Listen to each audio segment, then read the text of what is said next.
Járnak néha.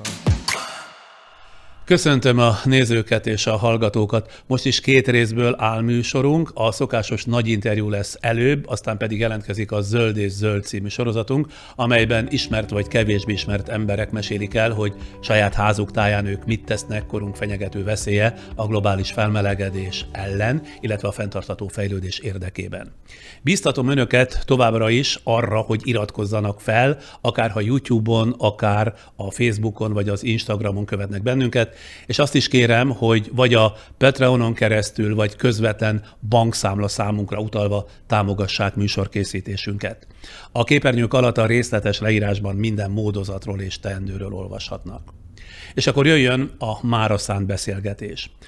Mivel 2022-ben ez a mostani műsor az elsők között van, mi másról is beszélgethetnénk, mint az ember változásáról és változtathatóságáról, már csak azért is, mert év elején a legtöbben mindenféle változással kapcsolatban fogadkoznak.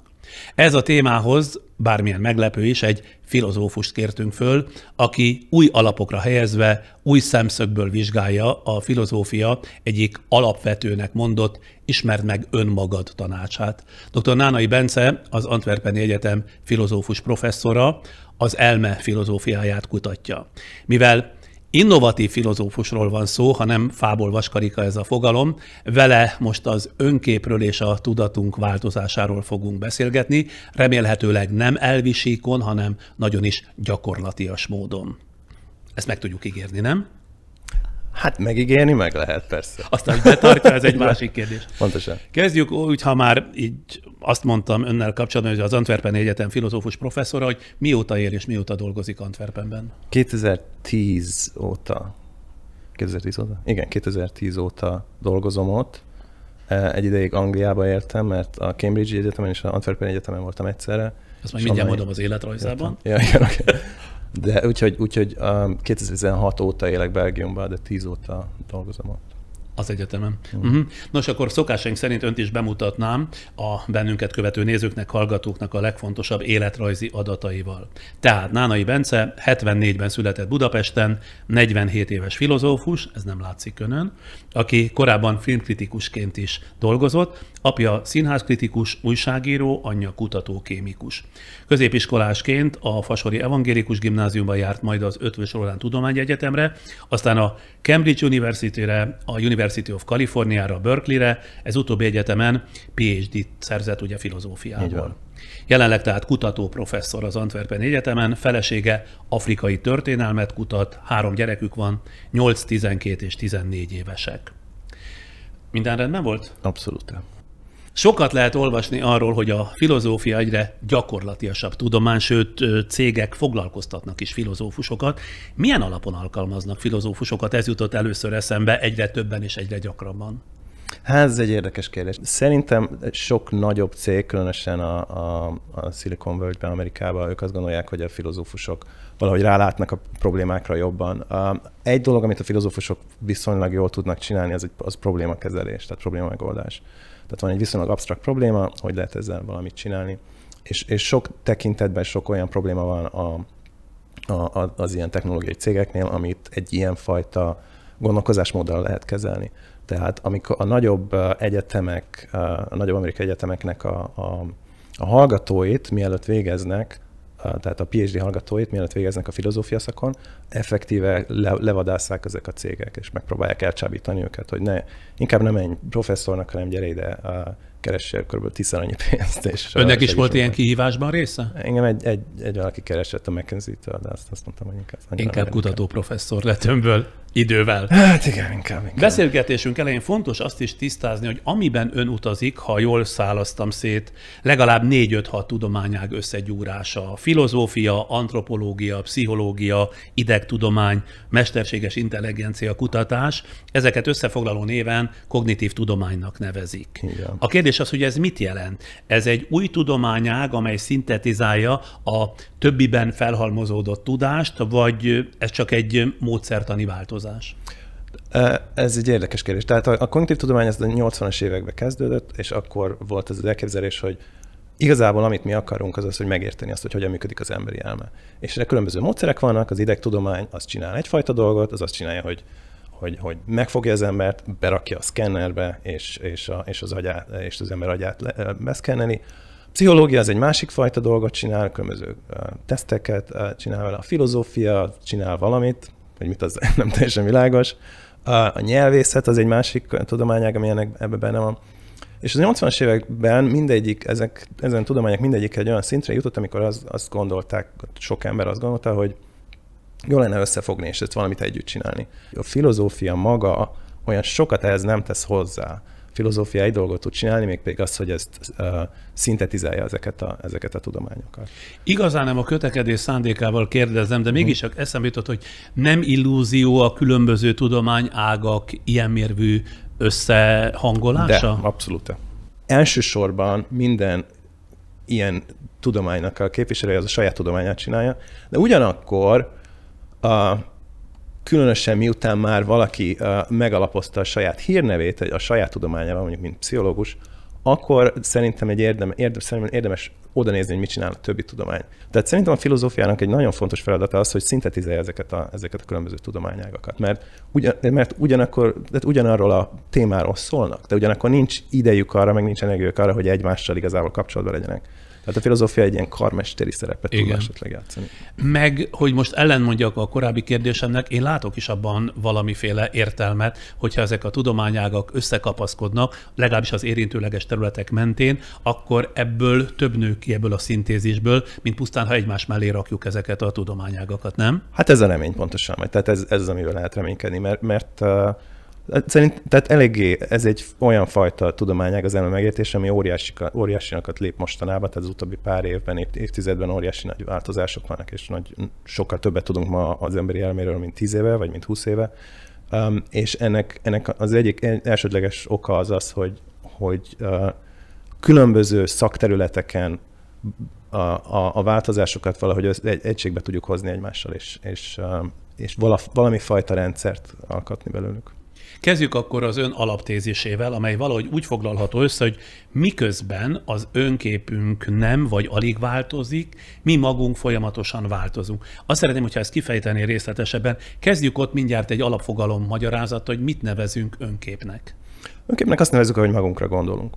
Tehát maga úgy gondol magára, mint egy híres riporterre, aki a 90-es években meg forradalmasította a tévézés történetét, mint egy... Tehát különböző, mindnyájan magunkra gondolunk valamilyen fajta módon, olyan nem csak... Tehát tudatosan van valami elképzelésünk magunkról, hogy mi a mi preferenciáink, mi a mi vágyaink, hiteink, mik vagyunk mi, miről szólunk mi, milyen fajta emberek vagyunk. Én az a fajta ember vagyok, aki vegán, aki jogázik, aki környezetbarát, és így tovább. Tehát most nem én magamról mondok, tehát ilyenfajta, tehát így megpróbáljuk magunkat definiálni valahogy. Tehát az önkép az, hogy mi megpróbáljuk definiálni magunkat. Na most az önképünk hogy nem, vagy alig változik, közben mi magunk ugye folyamatosan változunk, vagy legalábbis ez az illúziónk.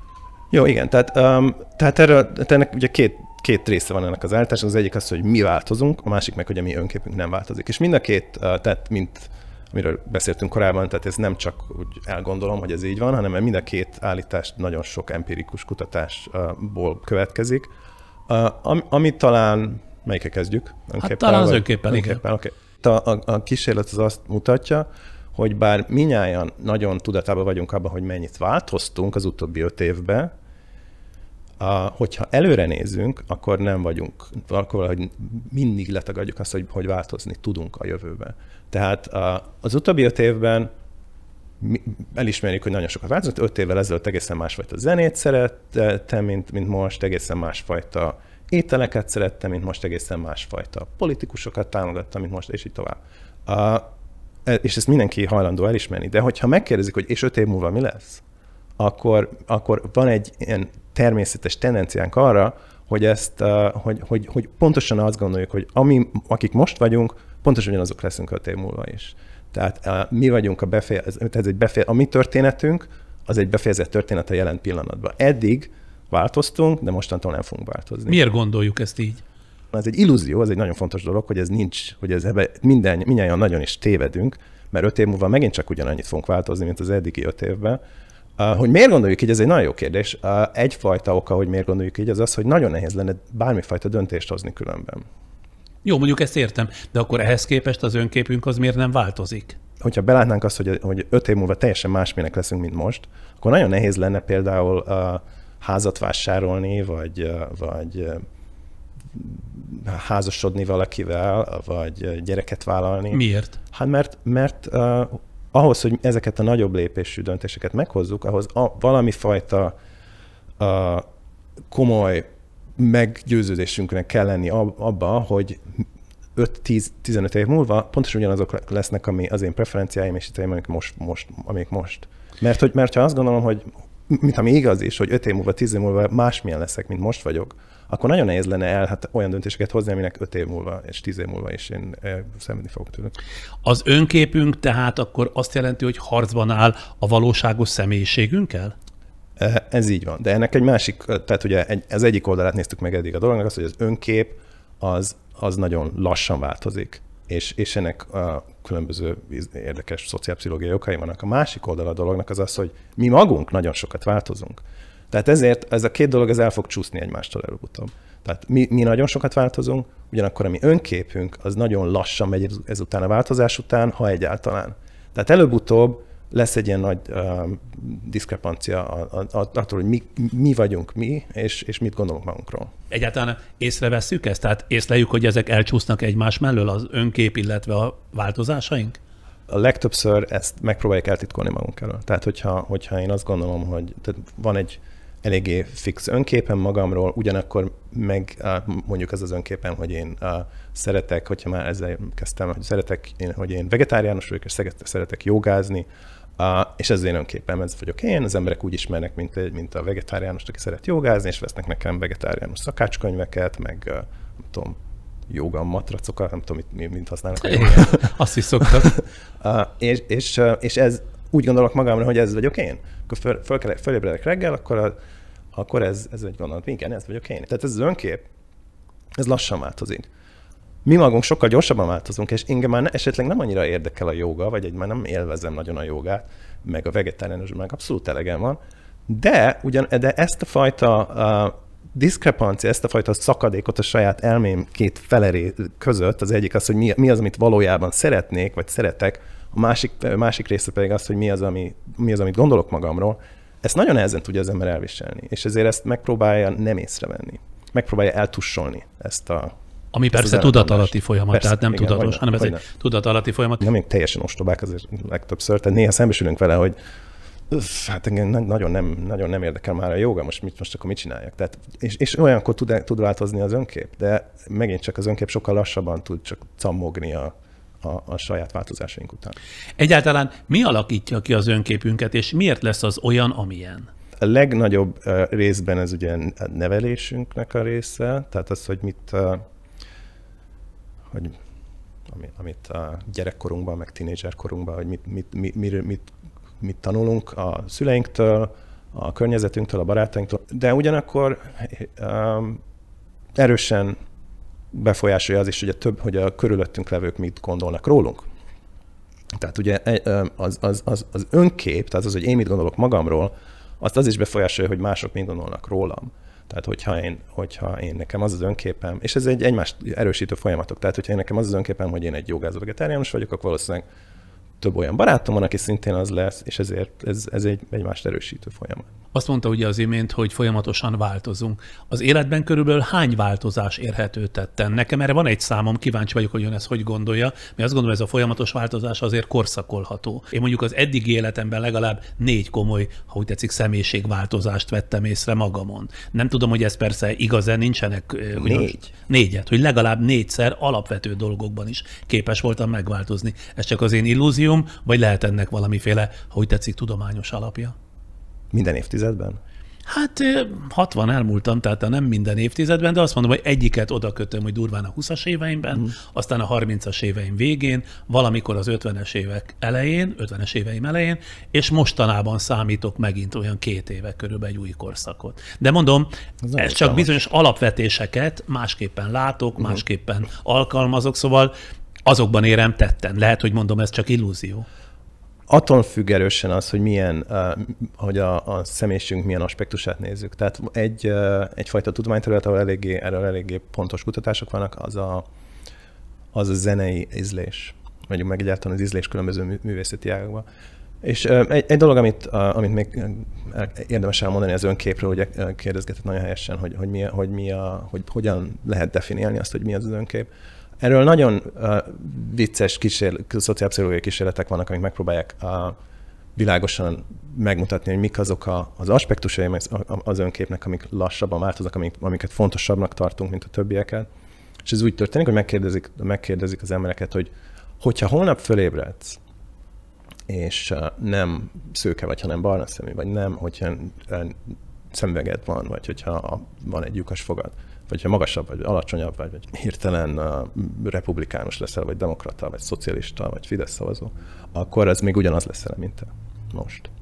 És nagyon sokszor az ember azt mondja, hogy nem, az már nem én vagyok. De ami nekem nagyon meglepő volt, az az, hogy nagyon sokan esztétikai dolgokról kritériumokat alkalmaznak. Tehát, hogyha én holnap felébredek, és heavy metal rajongó vagyok, akkor az nem én vagyok. Minden másnál erősebb ez a dolog. És úgyhogy ezt azért kezdtem ezzel a bevezetéssel, mert ezt a részét eléggé jól kutatják, hogy milyen gyakran változik a művészeti ízlés, ami ezek szerint egy nagyon központi része az önképnek, és 2 hetente. 2 hetente? Ezek után akkor azt is meg kell kérdeznem, hogy lehet az, hogy nem is mi irányítjuk a saját dolgainkat? Hát persze, hogy nem irányítjuk a saját dolgainkat.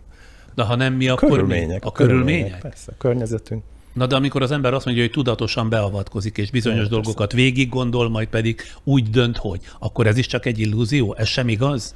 Ezért van valami fajta befolyásunk arra, hogy mit csinálunk. Ugye azzal kezdtük a beszélgetést, hogy most van január eleje van, nagyon sokan újévi fogadalmat tesznek, hogyan kell ezzel viszonyulni, van-e valami esélyünk arra, hogy ezt meg tudjuk csinálni. Azt gondolom, hogy nagyon nincs esélyünk arra, hogy azt mondjuk, hogy december 31-én még ezt csináltam, január 1-től egészen más dolgot fog csinálni. Nem gondolom, hogy ilyen fajta befolyásunk van a mi saját magunkra. Tehát nem gondolom azt, hogy esélyünk van arra, hogy meg tudjuk magunkat változtatni. De ugyanakkor nagyon sokat változunk, és hogyha ezt megértjük azt, hogy mik azok a faktorok, mik azok az elemek, amik minket változtatnak, akkor indirekt módon meg tudjuk magunkat változtatni olyan módon, hogy ezekre az elemekre, ezekre a befolyásokra odafigyelünk. Ez azt is jelenti, hogy tulajdonképpen nincs is komplett kontrollunk az elménk fölött? Igen, nagyon kevés kontrollunk van az elménk fölött. Nagyon kicsi kontrollunk van az elménk fölött. Mert? Na ez érdekel, mert ez önmagában véve egy új felismerés, vagy legalábbis ahhoz képest, amit az ember hisz önmagáról. Persze. Tehát nagyon nehéz lenne úgy leélni az életünket, hogyha azt gondolnánk, hogy hát mi nem mi vagyunk a mi elménkben az urak. De tehát először is az elménkben óriási káosz van, és mi megpróbálunk ebben rendet teremteni, tehát olyan értelemben mi próbálkozunk, de elég reménytelen. Miből adódik az elmebeli káosz? A szociálpszichológiában van erre egy elég jó kifejezés, amit szerintem elég illusztratív, ez a pszichológiai immunrendszernek a fogalma. Ez mint ahogy a test immunrendszere az a baktériumokat megpróbálja elhessegetni, kivédeni, ugyanúgy az elmének is van egy immunrendszere. Tehát hogyha egy olyan információt kapok saját magamról, hogy én nem vagyok egy nagyon morális, nagyon jó ember, azt nem fogom beépíteni az önképembe. Nem vagyok hajlandó elhinni. Ezt nem vagyok hajlandó elhinni magamról. Tehát ezt megpróbálom valahogy kicsit a perifériára rakni, vagy elüldözni valahonnan. És emiatt idővel, ugye minél idősebbek leszünk, annál több ilyen limlom van a fejünkbe, amik nem nagyon akarunk ránézni, vagy nem el akarjuk kerülni azt, hogy ez befolyásolja azt, hogy hogyan gondolunk saját magunkra. És hát ez az egyik oka annak, hogy elég kaotikus a fejünk. Igen, de mindaz, ami az önképünket rongálná, az nem úgy van, hogy egy idő után elvész. Tehát magyarul szelektáljuk, kiűzzük a fejünkből. Ott van az agyunkban, ott van az elménkben? Igen. Az emberi elme sajnos nem úgy működik, hogy nagyon könnyű elfelejteni dolgokat. Sőt, hogyha valami egyszer bekerül a fejünkbe, az nagyon nehéz elveszíteni. Tehát erre van egy érdekes szociálpszichológiai kísérlet. Bemegy az ember egy ilyen hasonló fajta irodába, és én nem tudom, hogy miről fog szólni a dolog, és valaki, tehát a kísérletező az elmond nekem egy történetet, mi arról szól, eléggé unalmas történet, hogy van egy nagy hangár, és ott volt egy tűzeset, és akkor mondja azt, hogy és ráadásul ebben a hangárban elég sok olajos hordó volt, és azt mondja, ja, bocsánat, nem volt olajos hordó, felejts el, nem, olajos hordók nem voltak a hangárban. Úgyhogy kérdez kérdéseket erről a történetről, hogy miért terjedt a tűz olyan gyorsan, és a kísérleti alanyok azok azt fogják mondani, hogy hát azért, mert az olajtűz az nagyon gyorsan ég. Holott pontosan tudják, hogy ez nem tartozott. Kifejezetten hangsúlyozta, hogy nem voltak olajtartalmazó hordók, ugye, a helyiségben. És ez nem csak, hát ez egy eléggé triviális dolog, mert kit érdekel, hogy most ez megvan az a információ darab az én agyamban, hogy voltak olajos hordók vagy sem. De ez mindenben így van, hogyha egyszer bekerül valami információ a fejembe, akkor ezt nagyon nehéz elveszíteni. És emiatt van az, hogyha bekerül egy olyan információ az én fejembe arról, hogy én nem vagyok egy nagyon morális ember, azt nem tudom csak úgy hirtelen elfelejteni, hanem muszáj valahogy direkten távol tartanom a gondolataimat tőle. Olyan fajta metaforát lehetne talán alkalmazni, hogy az elménk aztán olyan, mint egy állatkert. Tehát vannak benne különböző egyre jobbakat mond. Ez legalább kevésbé kaotikus, nem? Tehát ez egy igen, tehát vannak benne különböző állatok. És hát vannak vadállatok benne, akikkel nem akarjuk azt, hogy ők az elme másik részét próbálják megtámadni. Viszont, hogy ahhoz, hogy a vadállatokat, azokat ott tartsuk, ahol vannak, ahhoz állatkerti őrökre van szükségünk. De nincs végtelen számú állatkerti őr, és ezért minél több állatkerti őr vigyáz az oroszlánokra, meg a krokodilokra, annál kevesebb állatkerti őr van minden másra. Uh-huh. Tehát az egy óriási nagy figyelmet, tehát mentális figyelmet, vagy mentális energiát fogyaszt, hogy az ember ezt a pszichológiai immunrendszert működtesse, és távol tartsa ezeket a negatív információkat saját magunkról. És emiatt kevés mentális energia jut bármi másra is. Na most itt vagyunk az év elején, ugye január közepén, és ugye ez a fogadkozások időszaka, hogy ebben meg abban meg amabban megváltozom. Ez nagyjából az eddigiből is kiderült, hogy ebből szinte semmit nem tudunk beváltani, de egy csomó könyv, meg tanfolyam, amelyek összefoglalóan talán úgy jellemezhetők, hogy ismerd meg önmagad mantrájával lépnek föl. Ön szerint akkor ezeknek sincs semmi értelme? Tehát önmagunkat megismerni, akár tanfolyami, akár könyves keretek között lehetetlenség? Hát igen, abszolút. Az újévi fogadalom az a lehető legrosszabb ötlet, amit ki lehet találni, mert ez egy óriási nyomást teszünk magunkra azzal, hogy már is muszáj nekem most január 1-től ezt csinálni, hogy most eddig. Nem tornáztam, és mostantól nagyon tornázni. Nagyon jó. Eddig nem tornáztam, és mostantól pedig tornázni fogok. És ez nagyon nehéz ezt elérni azért, és ez megint csak van egy nagyon sok kutatás, mert hogy minél nagyobb nyomást teszünk magunkra azzal, hogy valamilyen fajta komplex célt elérjünk, annál kevésbé valószínű, hogy ezt el fogjuk érni. De miért? Hát az ember elhatározza. Ez megint csak az elménk állapotával van összefüggésben. Elhatározom, és akkor legalább egy szakaszon, egy darabig próbálom ezt teljesíteni, vagy ezt beváltani, nem? Nem akarom azt mondani, hogy ez soha nem lehetséges, csak kevésbé valószínű. És egyáltalán nincs, tehát sokkal szerintem érdemesebb minden napot olyannak tekinteni, hogyha az lenne január 1. Tehát nem lehet január 2. vagy január 7-én is lehet megváltozni, vagy elhatározni, megváltozni. Megint csak nehéz dolog elhatározni, hogy meg fogok változni. Kicsit olyan, mint amikor elhatározom, hogy el akarok aludni. Tehát, hogyha nem tudom, tehát, hogyha valakinek valaki álvatlanságban szenved, és tudom, hogy hát most pedig nagyon elhatározom, hogy most pedig el fogok aludni a következő 5 percbe.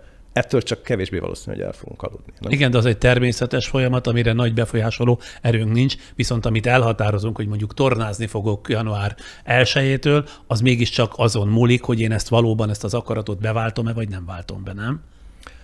Hát, hogyha maximálisan racionális lények lennénk, akkor ez így is van, de nem vagyunk maximálisan racionális lények. Mondjuk ezt azért eddig is tudtuk. Azt is állította egy interjúban ön, hogy az ismerd meg önmagadat értelmetlen zagyvaság, mert amint megismerjük magunkat, a valóságos énünk már megváltozott, vagyis csak loholunk a nyomában, de sosem érhetjük utol. Vagyis lehet, hogy az elméleti levezetés ugyan tökéletesnek látszik, a valóság mégis egészen más.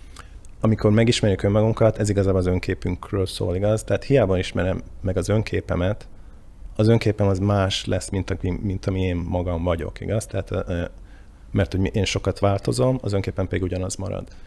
De ez az egyik része csak az ismerd meg önmagad a problémának. A másik része az, hogy miért jó dolog megismerni önmagunkat? Ez miért egy fontos dolog? Folytassuk akkor itt, de arra még legyen szíves, adjon választ, ha tud, hogy mivel magyarázza az önépítésre buzdító könyvek és mozgalmak népszerűségét, ha tényleg egyszer alapvető tulajdonságunk, hogy ragaszkodunk az én képünkhöz, vagy ha úgy tetszik, az önképünkhöz, tehát akkor mi értelme van ezeknek a mozgalmaknak, meg könyveknek? Hát ennek nagyon sok értelme, mert az emberek általában nem nagyon boldogok azzal, mint ahogy élik az életüket, és azért elég jól el lehet adni az önkönyveket, hogy nem vagy elég sikeres, akkor csináld ezt, és akkor majd sikeresebb leszel, vagy nem vagy elég kreatív, akkor csináld ezt, és akkor sikeresebb leszel, vagy nem vagy elég boldog, adok neked egy tanácsot, és akkor attól sikeresebb, ez nagy gyönyörűen el lehet adni az ilyen könyveket. Csak az a baj, hogy ezek a könyvek, ezek mind azt mondják, hogy változtass meg az önképedet. Legyen egy pozitívabb önképed, vagy egy negatívabb önképed, vagy egy emocionális, vagy racionálisabb önképed, vagy egy kevésbé racionálisabb önképed. De pont azt próbáltuk az elejétől fogva mondani, hogy az önkép az egy dolog, és az, hogy mi kik vagyunk, vagy hogy mi a mi preferenciánk, mi az, amit szeretnénk, mi az, amit nem szeretnénk, mi az, amit élvezünk, mi az, amit nem élvezünk, az egy egészen más dolog. És ezért hiába változtatod meg az önképedet, az, hogy te mit szeretsz, mit nem szeretsz, az attól még megint csak el fog csúszni tőle. Na most, ha az önképünk mindig vagy gyakran hamis, meg lehet-e például azt mondani, hogy kik vagyunk? Egyáltalán ki mondhatja ezt meg az embernek? Én nagyon szeretem ezt az idézetet André Gide-től, aki azt írta, hogy a kukac, aki ugye lepke lesz, kukacnak mondjuk. Igen. Tehát, hogyha a kukac azzal foglalkozna, hogy ismerje meg önmagát, akkor soha életében nem tudna lepke lenni. Tehát, hogyha nagyon azzal vagyunk elfoglalva, hogy meghatározzuk saját magunkat, akkor megakadályozzuk azt, hogy változunk, vagy hogy elfogadjuk azt, hogy mi tudunk változni esetleg egy pozitívabb irányba. Na most akkor a másokról alkotott képzeteink is ugyanolyan hamisak, mint amit önmagunkról gondolunk? Néha a másokról való képzetünk az pontosabb tud lenni, mint a saját magunkról. Mert saját magunkról mi effektíve érdekelve vagyunk abba, hogy egy nem igaz képet tartsunk föl magunkról. Mert senki nem szeret saját magára úgy gondolni, mint egy különösebben, tehát egy semmire kellő, immorális, rettenetes emberre. És ezért megpróbáljuk azokat az információkat, amik erről szólnak, azokat megpróbáljuk eltussolni.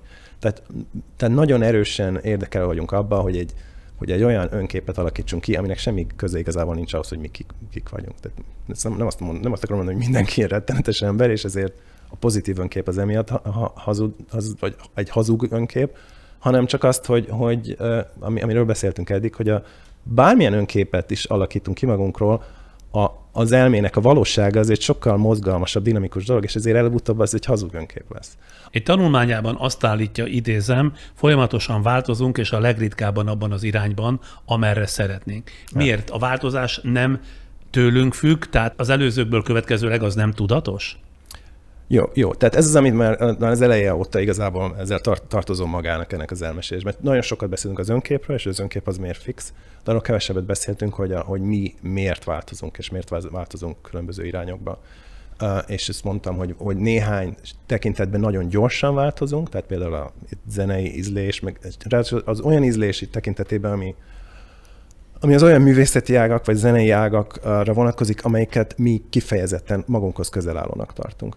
De még az olyan dolgokban is nagyon sokat változunk. Azért az azért nagy különbség, mert abból nem következik, ugye, hogyha én operarajongó vagyok, egyszer csak majd 10-20 év múlva a lakodalmas rockot fogom imádni. Ez nem következik belőle, nem.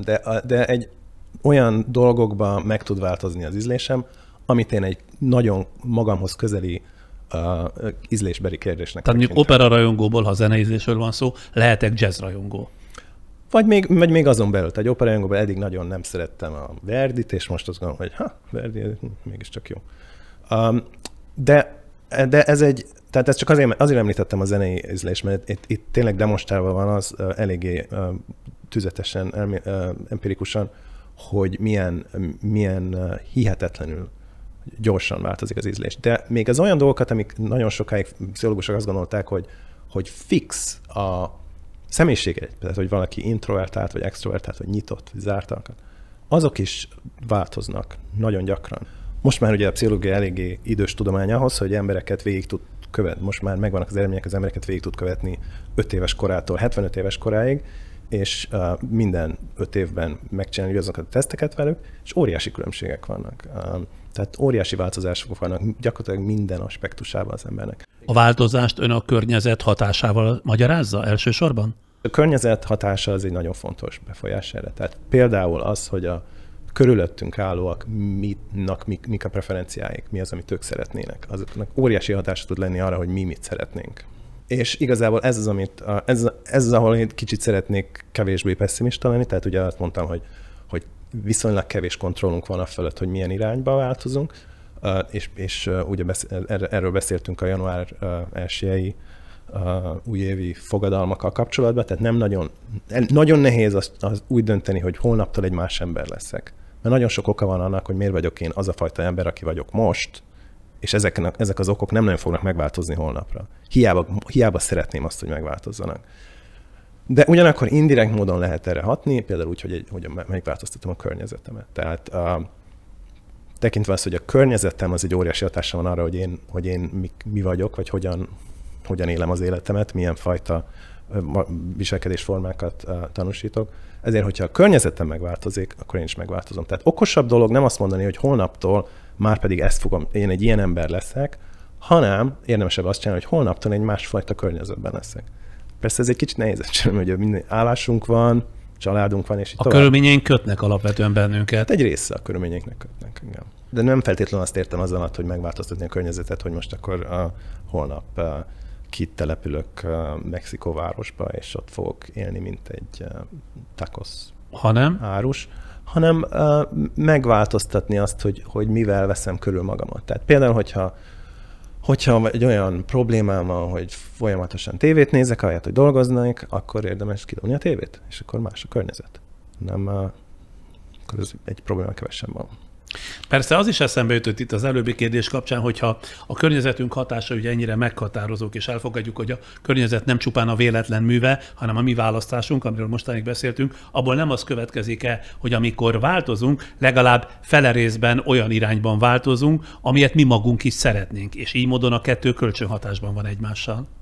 Pontosan, tehát így lehet egy kicsit indirekt módon hatni arra, hogy milyen irányba akarunk menni. Tehát befolyásolni a környezetet, a környezet befolyásol minket, mi megint befolyásolunk a környezet befolyásol minket. Tehát ilyen módon akkor mégsem teljesen a körülmények szabják meg a cselekvéseinket, hanem valamennyire mi magunk is hatunk a körülményekre, és átétele ilyen módon visszahatunk önmagunkra. Pontosan. Na most azt is öntől idézem, hogy minél többet látunk, hallunk valamit, annál jobban fog tetszeni. Mondjuk ezt értem. De mivel magyarázhatók akkor a kivételek? Ugyanis ha nekem mondjuk az előbb mondtam, ugye tetszik az opera, akkor sem fog a lakodalmasok tetszeni, ha szünet nélkül mondjuk azt nyomják a fülembe, legfeljebb ideges leszek tőle. Vagy ez is tévedés? Tehát, ha minél többet lát az ember egy bizonyos műfajú festményt, annál jobban fog az a fajta festmény tetszeni. Minél többet hallunk egy bizonyos fajta zenét, annál jobban fog az a fajta zene tetszeni. El lehet érni a mennyiséggel azt, hogy előbb-utóbb bennem minőségi változása jön létre? Aha. Tehát van egy híres kísérlet, a Cornell Egyetemen csinálta egy pszichológus professzor, aki miközben tartott az eladását, ami ugye azzal járt, hogy kivetített különböző diákat, vagy különböző grafikonokat és tovább. Néha a magyarázat nélkül közé rakott egy festményt. Anélkül, hogy bármit mondott róla. Tehát, hogy volt egy grafikon, vagy arról a szem keresztmetszete, és utána volt egy Renoir kép. És utána semmit nem mondott róla, és tovább kattintott, és utána jött egy másik grafikon. Ez ment az egész szemeszterben, az egész fél évben, és utána a fél év végén letesztelte a diákokat arról, hogy a bemutatott képek közül melyik tetszik jobban. És egy teljesen egyenes korreláció volt a között, hogy minél többet mutatott egy képet, annál jobban tetszett a gyerekeknek. Jó, de az egy tudattalan dolog ez mind tudattalan. Ez mind tudattalan. Tehát ez úgy jön létre, hogy a tudat alattira hatott, csak ők nem is észlelték, hogy tulajdonképpen mit látnak. Fogalmunk sincs volt. De ezzel akkor most mit igazoltunk, vagy mit cáfoltunk? Azt, hogy minél többet látunk valamit, annál jobban szeretjük. Tehát, és ez megint csak fontos, hogy ez egy olyan indoka a változásnak, aminek meg nem vagyunk tudatában. Mindez ugye tudat alatt zajlik. Emiatt megváltozik a mi preferenciánk, megváltozik a mi zenei ízlésünk, megváltozik a mi művészeti ízlésünk, megváltozik az, hogy mi az, amit szeretünk, mi az, amit nem szeretünk. Még hogyha egy kicsit, akkor is megváltozik, ugyanakkor az önképünk az nem fog megváltozni, mert fogalmunk sincs arról, hogy ez történik. Tehát itt megint van egy olyan fajta változás, aminek az irányára nekünk semmi befolyásunk nincs, ami folyamatosan hat ránk, és ugyanakkor az önképünkben egyáltalán nem tükröződik. Na jó, de ezt is ön mondta, hogy folyamatosan változunk, de nem mi irányítjuk a változást. Akkor azt kérdezem, hogy mi a helyzet a döntéseinkkel?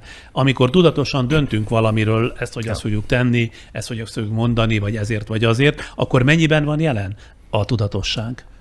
Hát igen, szóval eddig azt hangsúlyoztam, hogy nagyon sokszor mi igazából sodródunk a szélbe, és nincs igazából hatásuk, hogy mit csinálunk. De ez nem mindig így van, ugye nagyon sokszor döntést hozunk.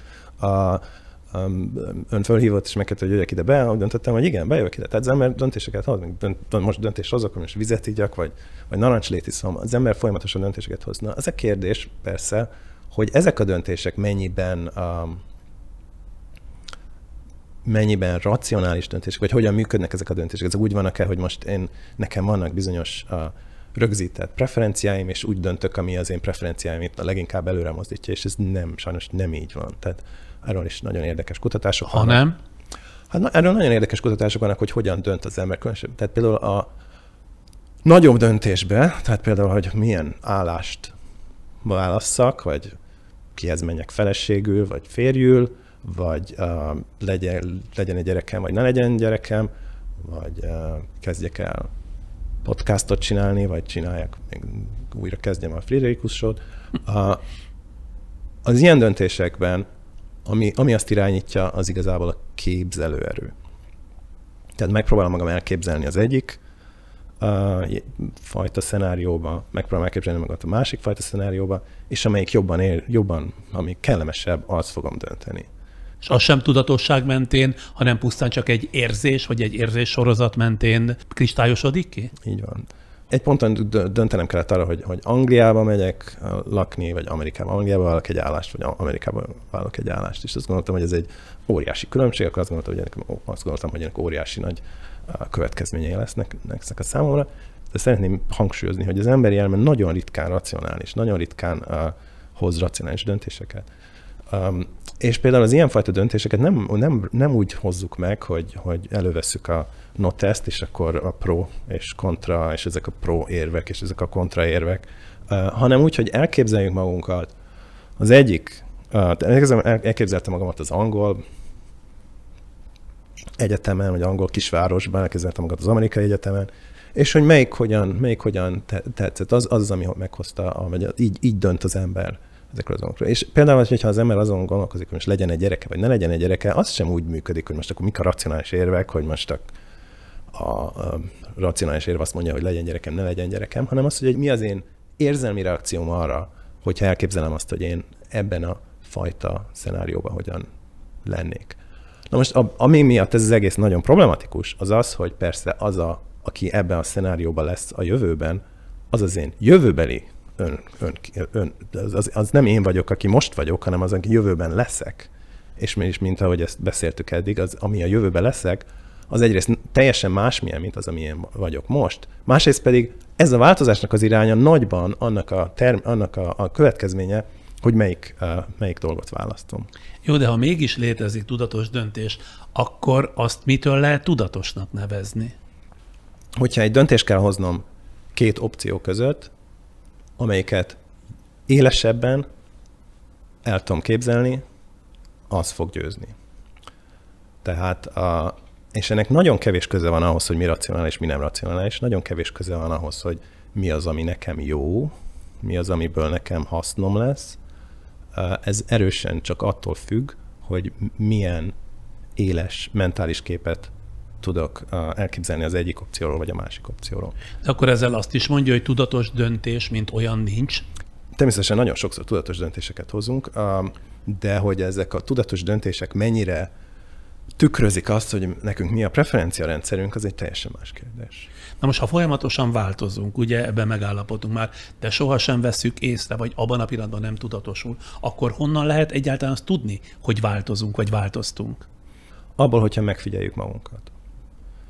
Tehát nem abból indulni ki, hogy mi az, amit én magamról gondolok, hogyan definiálom magamat, tehát nem az önképemből indulunk ki, hanem megfigyelni magamat, hogy mit mennyire élvezek, tehát hogyha valamit én szeretnék csinálni, hogyha azt szeretném csinálni, akkor azt nem elfojtani azt a dolgot magamban, mert hogy az én önképem az azt mondja, hogy ezt ne csináljam, tehát hogy az önképem az, hogy vegetáriánus vagyok, és én szeretnék húst tenni, akkor ezt nem elfojtani, hogy akkor az igazából nem is én voltam, aki szeretett volna húst tenni, hanem megfigyelni, hogy hát, én szeretnék húst tenni, ez én vagyok, ez az én preferencia, ez az, amit én szeretnék csinálni, ez egy fontos része annak, amit én csinálok. Mindenból, amit mond, nem tudom, hogy helyes-e végkövetkeztetésként azt levonni, hogy érdemes tehát nem túl komolyan venni magunkat? Ez arról szól?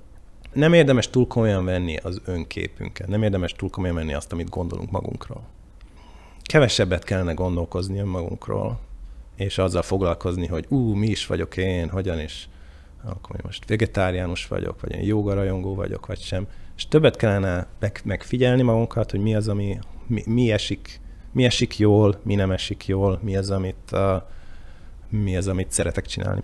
Ugyanakkor ezt nagyon nehéz elérni akkor, hogyha egy merev, fix önképen van.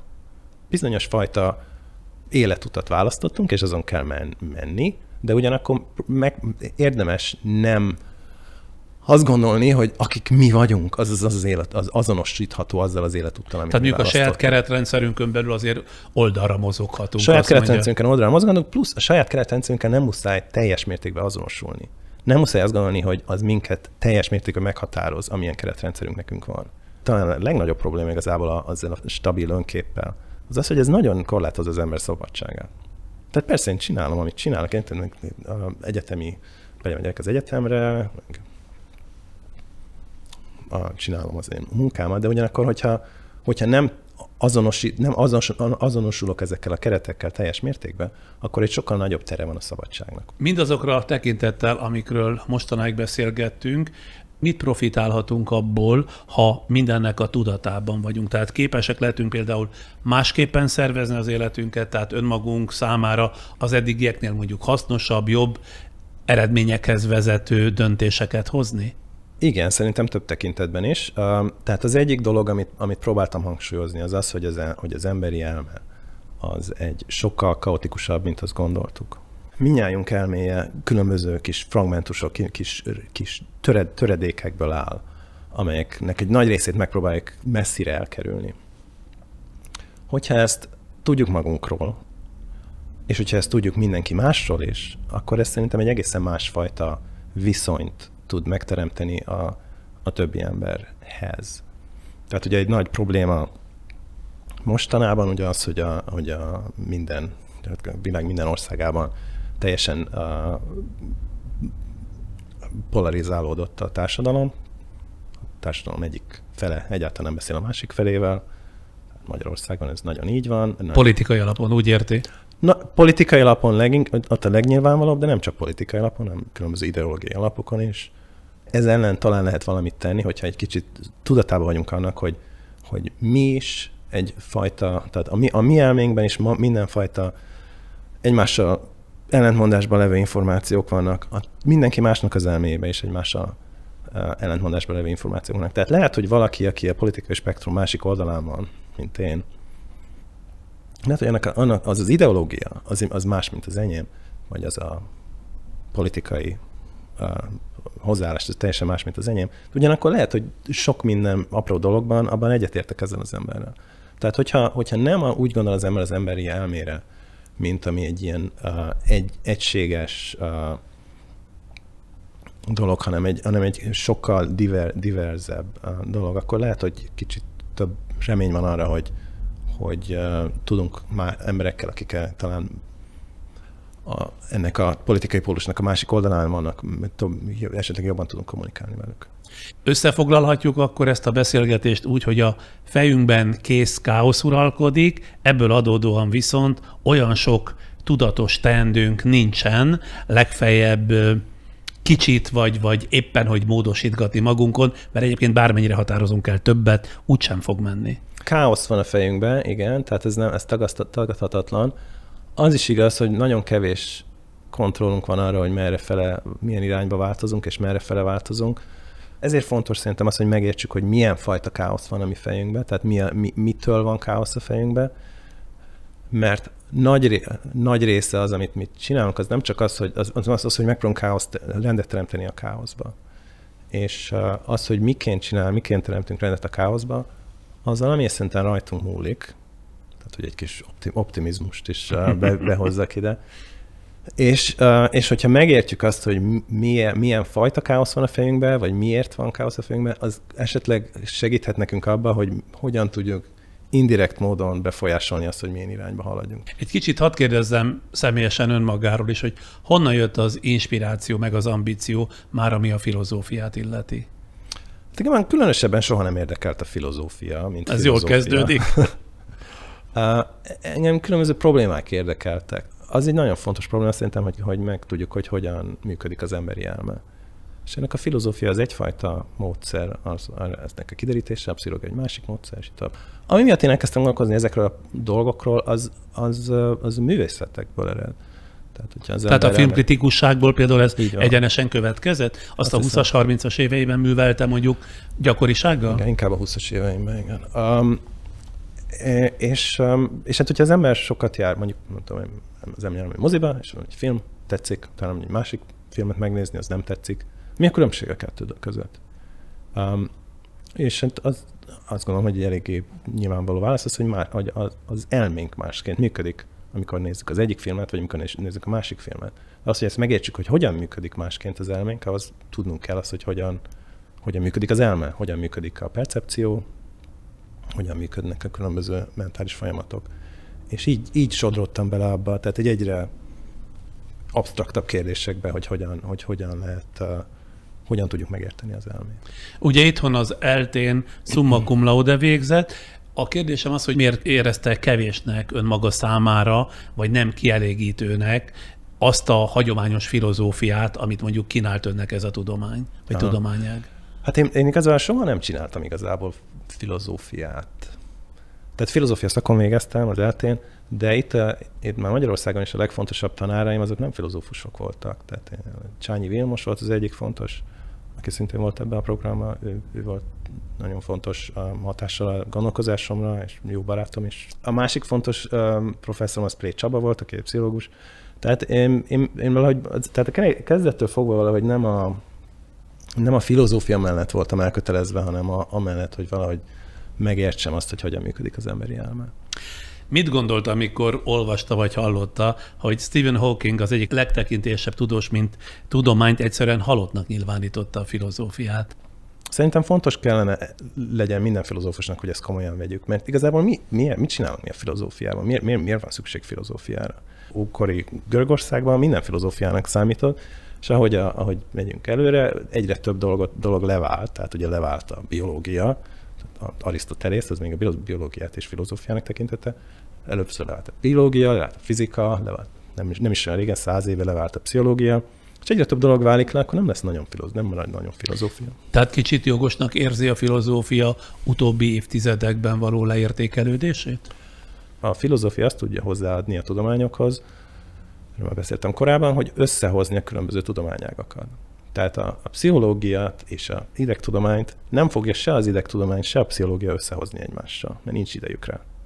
És ezért ez egy olyan dolog, amit a filozófia tud csinálni. Tehát ez nem egy nagyon eredeti gondolat, de a filozófiát én úgy gondolom, mint egy nagyon, nagyon teoretikus természettudományt. Ugyancsak ez személyes kérdés, hogy milyen kérdésekkel indult útnak, amikor elindult ugye az észak-amerikai kontinens, illetve az Egyesült Királyság több egyetemét érintő, majd a belgiumi Antwerpenbe vezető útjára. Tehát mik voltak azok a kérdések, amelyek nyomán elindul? Ja, hogy miért mentem el Magyarországról? Hát szóval milyen kérdések vagy egyéb szempontok mentén választja ezt? Szerintem több embernek kéne ezt csinálni, és általában ez egy fontos dolog szerintem különböző közegekben élni, nem csak szakmailag, de hát ez is egy kicsit köze van ahhoz, amiről beszéltünk. Sok mindent megtud magáról az ember, hogyha egy közegből átmegy egy másik közegbe, és teljesen más környezetbe próbál élni. Vagy amire én gondolok, hogy ennyire koncentrált lenne az a tudás és az a kutató közösség, ahol az ön által elképzelt pályán volt képes mozogni? Igen. De hát ez szerintem minden tudományterületben így van. Tehát Magyarországban egyébként nagyon jó a kutatás, legalábbis amikor én még itt voltam a 90-es években, akkor nagyon jó volt, most nem nagyon tudom, hogy most milyen, de ha Egyesült Királyságban nőttem volna föl, akkor is valószínűleg megpróbálok valahol máshova elmenni tanulni, mert ez egy fontos dolog, hogy különböző közegekben, különböző fajta kutató tradíciókat ismerje meg az ember, mert minél több fajta módszerét ismerje meg az ember, hogy hogyan tud egy problémát körüljárni, annál nagyobb az esély annak, hogy valami sikert érjen el. A hazai filozófus közösséggel tart bármiféle kapcsolatot? Hát én elég régen elmentem, tehát majdnem 25 éve elmentem, és hát azóta más emberek vannak, mint korábban. Azért vannak emberekkel tartom a kapcsolatot, és nagyon jó emberek vannak itt. Tehát ez nem azt mondom, hogy itt azért mentem el, mert a magyar tudományosság az nem elég jó, hanem azért, mert szerintem fontos dolog mindig másfajta közegben is tanulni. Jó, hát akkor megbeszéltük a mára szánt témánkat. Az az üzenet ennek a mai beszélgetésnek, amit igazán megjegyeztem, hogy kész káosz uralkodik a fejünkben, és akkor ezzel kezdjünk valamit, de azért ezt ön cizellálta, tudom. Tehát ez egy nagyon leegyszerűsített változata lenne annak, amire jutottunk ma este. Köszönöm szépen, hogy itt nagyon volt. Köszönöm, nagyon jó kérdés. És akkor ennek mentén gondoljuk tovább a saját életünk tudatosságát idézőjelben. Szuper. Ma Nánai Bencével, az Antwerpeni Egyetem filozófus professzorával beszélgettem az önképünk és tudatunk változásairól, ezek ellenmondásáról, és akkor most veszünk egy nagy levegőt, és egészen mással folytatjuk, már az élhető jövő reményében. Vince Kata sorozatának soron következő epizódja, a Zöld és Zöld jön.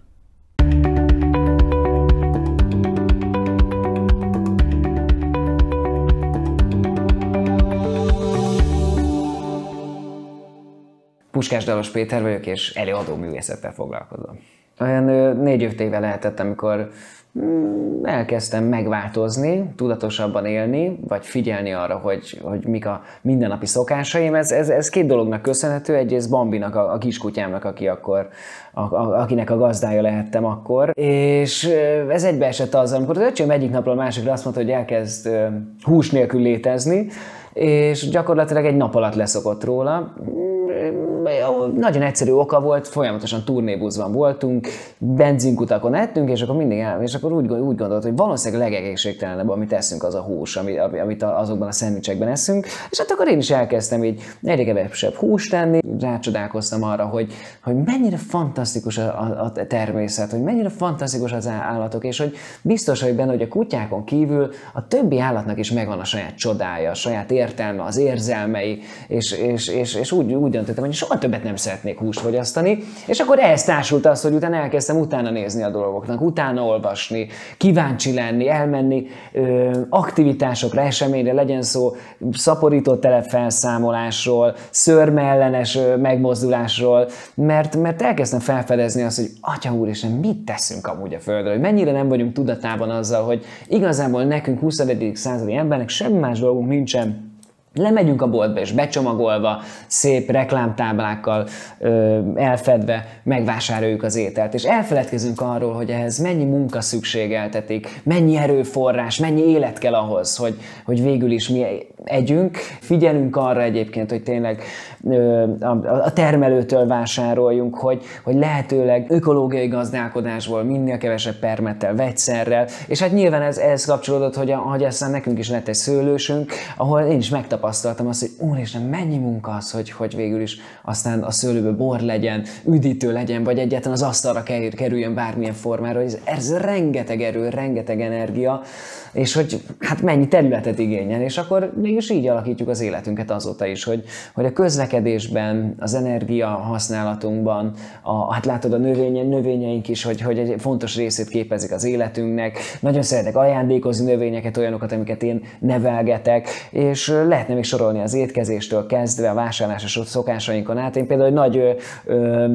webshop őrült voltam sokszor, világítás technikában, meg mindenféle baromságokat vásároltam, amelyek hát ha jobbá teszik az életemet, aztán erről teljesen leszoktam, mert úgy voltam vele, hogy nem, szeretek mindent amúgy, amit lehet Magyarországról megvásárolni, minden közelebbről jöjjön, hogy a saját gazdaságunkat támogassam, és hát végig itt van a Brádi, az éttermünk vagy bistrónk, amit csinálunk tavasszal, és ott is az első számú célunk az volt, hogy átalakítsuk a vendéglátóhelyet, és egy nagyon fenntartható ideológiát tegyünk be mögé, társítsunk, és azt láttam, hogy nagyon egyszerű.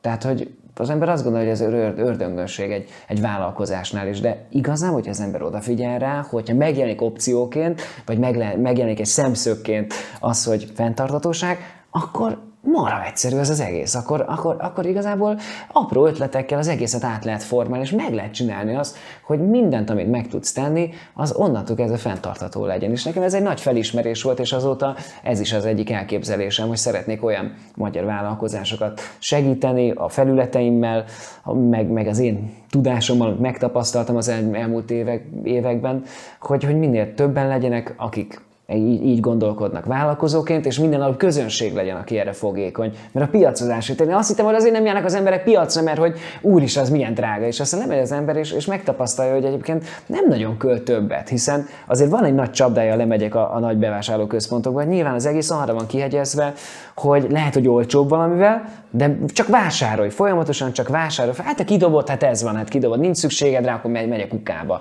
És ez az érdekes a piacon, hogy lemegyek, és most már nagyon tudatosan vásárolok, gondolkodom előre, hogy akkor ez a héten mit fogunk enni, mit lehet ebből főzni, milyen idényzöldségek vannak, aminek majd utána kell járnom recepteket. És szerintem ez egy nagyon izgalmas, de egy annyira klassz dolog, amikor tényleg azt látom, hogy a feleségemmel, Bogival, meg most a kiskutyával, meg a családdal, hogy ez nekünk egy program, és átalakította az életünket, de én azt érzem, hogy egy nagyon jó irányba, és egy olyan irányba, amit nagyon szeretek, nagyon büszke vagyok rá, és örömmel tölt el, amikor ezek közös programként vannak jelen. Egyszer elkezdtük, apróban, kicsiben, és most már az életünket így éljük, és egyáltalán nem nehézség, egyáltalán nem azt jelenti, hogy remeteként élünk az erdőben, hanem képesek vagyunk végülis ugyanazt az életet folytatni, mint előzőleg, csak van egy szemszög, egy aspektus, amit minden döntésünknél behozunk, és azt szerint gondolkodunk. Amikor rájöttem arra, hogy a mindennapi szokásaimat hogyan tudom átalakítani, fenntarthatóbbá tenni, akkor elkezdtem töprengeni azon, hogy de mégis a szakmámban, hogy a Biebersbe, a zenekaromban ezt hogyan tudnám hasznosítani.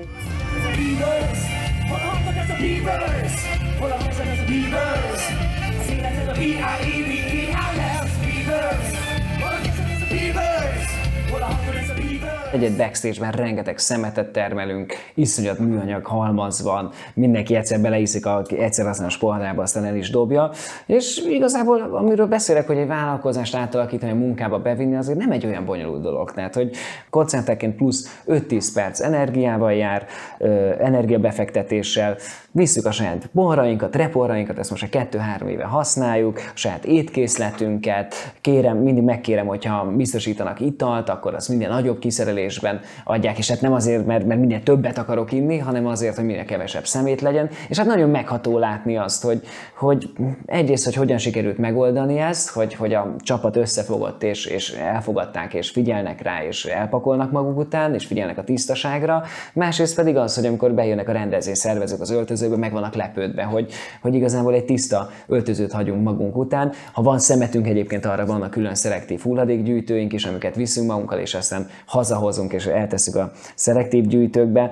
Úgyhogy nagyon megható, és nagyon büszke vagyok erre, hogy ez így jött, és azt látni, hogy amikor más zenekarok is követik a példánkat, írnak nekünk, betegelnek, vagy tanácsot kérnek, vagy tovább megyek a közönségen, ezt látom, hogy igenis ott van a kezükben a Bieber's pohár, a repohár, hogy ott van a kezükben, ez a kedvencem egyébként, ezt imádom legjobban, akkor ott van a cigicsik gyűjtő. Ez egy olyan egyszerű dolog, ami egyébként csodálkozom is, hogy eddig nem jöttünk rá, de hát hozzá voltunk szokva a kényelemhez és ahhoz, hogy csak úgy lehet pazarolni, de most már máshogy gondolkodunk, és azt látom, hogy egyébként a közönségünk is egyre jobban figyel erre, és hát látja a példát, hogyha a zenekar így viselkedik, akkor végig is nekem is van egyfajta igényem arra, hogy így fesztiválozzak vagy koncertezzek.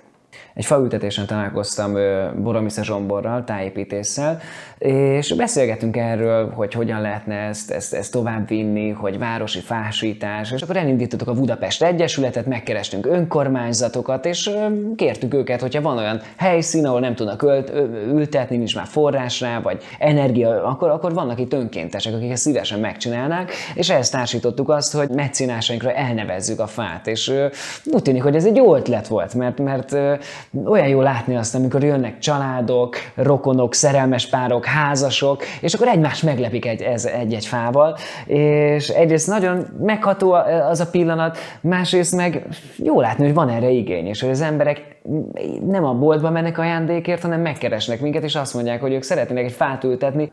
Ezt csináljuk most már egy éve. Nem sok fát ültettünk még, tehát összesen talán 20 fánál tartunk itt Budapesten, de egyre többen jelentkeznek, egyre nagyobb az igény rá, és hát ami nagyon fontos számunkra, hogy edukációs célra csináljuk legfőképpen. Hiszen tudjuk, hogy egy-egy fa nem fogja megakadályozni a klímaválságot, de hogyha azt az gondolatiságot mögé tesszük, hogy ültetünk cserjéket, hogy amikor olyan idő van, akkor olyan virágokat, amik segítenek a rovaroknak, az állatoknak, a vadon élő állatoknak, hogy kialakuljon egy saját kis mikrokozmosza ennek a fának, akkor azt érezzük, hogy de jó, akkor tettünk is valamit, azért, hogy minél nagyobb legyen a biodiverzitás a városban is. Másrészt pedig, akik eljönnek és ültetnek, illetve amit mutatunk az Instagramon, meg a közösségi oldalakon, azok egy kicsit edukálják az embereket az iránt, hogy nagyon fontos, hogy minél több zöld felület legyen, hogy ne permetszert vegyünk, ne szúnyogírtót vegyünk, hanem teremtsük meg a lakóhelyet azoknak az élőlények számára, akik majd ezt a piramist felépítik, és óvjuk a környezetünket ezáltal, és mindig gondolkodjunk azon, hogyha szeretnénk lebetonozni parkolóhely az utcánkat, akkor gondolkodjunk azon, hogy vajon ez a legjobb ötlet, és hogy hogyan tudjuk, ha szeretnénk parkolóhelyet, de alapvetően gondolkodjunk abban, hogy hogyan tudjuk, hogy megmaradjon a káposzta is, és a kecske is jól lakjon. Puskás Dalos Péter vagyok, előadóművész. Mindig azzal vádolnak, hogy miért akarok változtatni a világon, vagy az emberi szokásokon, hiszen ez mindig is így volt. És akkor így kicsit hozzászólok, hogy de hát például a banánevés, hát ez mindig is így volt. Hát én úgy emlékszem, hogy a 90-es évekből a szüleim azért nem tudtak mindig banánt vásárolni, hanem igenis történt valami a közlekedésben, a gazdaságban, az élelmiszerellátásban, a globalizációval, hogy végülis hozzánk is eljut most már a banán, és tudunk banánt tenni akár bármelyik nap, ha lemegyünk a boltba.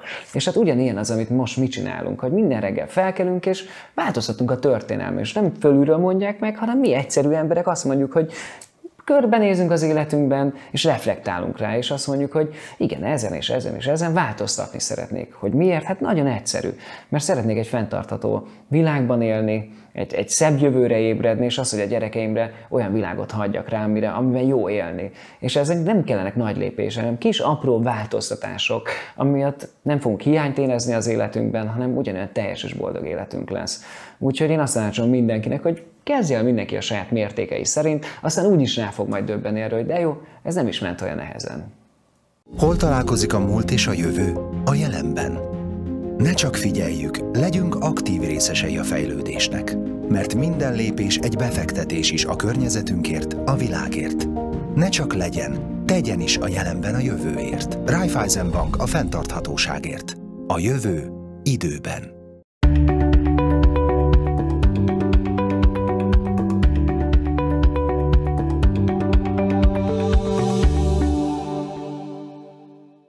Ugye, hányféleképpen is tehetünk a bizonytalan jövőért.